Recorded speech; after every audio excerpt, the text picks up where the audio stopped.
And the only way I can sum it up is for those 6 minutes, Martin Luther King Jr. is a Stradivarius in God's hands. Communications are not just about the bulletin, spotlight and working with the media. It's about communicating the gospel. Well, I'm brand new to Telford. We've just moved there at the beginning of January, and I've got two congregations who are very diverse from each other. I've been going to church since I was 16, and I've watched the most exciting story ever, sometimes being butchered. And I guess some of that comes down to the way that preachers are equipped and trained at Theological College.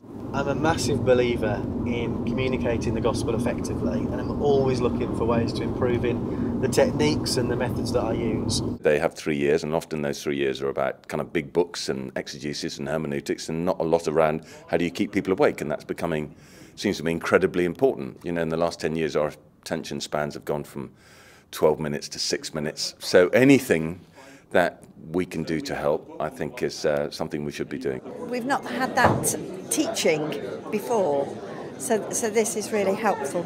I'm so aware of the importance of preaching. For so many people, sadly, that sermon slot on a Sunday is probably the only teaching they get about the Christian faith, because people are very reluctant to sign up for courses and things like that. So it really is important that we make the most of that opportunity. And of course at the pastoral offices, baptisms, weddings and funerals, then that may be the only Christian teaching that somebody's going to receive that year.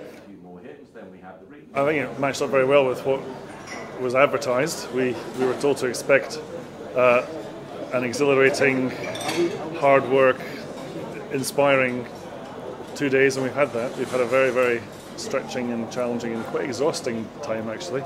I've always been a person who's written out absolutely every single word and read it, hopefully not in a dull way, but I have done that. And what I have learnt this couple of days is that it is possible for me to do this without a script and to get to the end without forgetting absolutely everything or making a complete mess of it. I've learnt how people need things structured to understand, which isn't necessarily the way that I would naturally structure things. I think it's about putting yourself alongside people, being where they are, which Jesus did. I came expecting to be challenged, not to actually be in my comfort zone, and that was certainly the case. But I feel I've been given more courage to go forward and do things a little bit differently, and I'll see how that works. It certainly lived up to my expectations.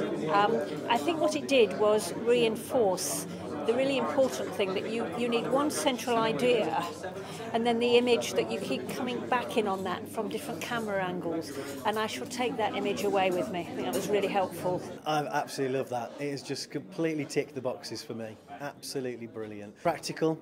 We've not only learned theory, but you've been able to put theory into practice, and that is great training in my book.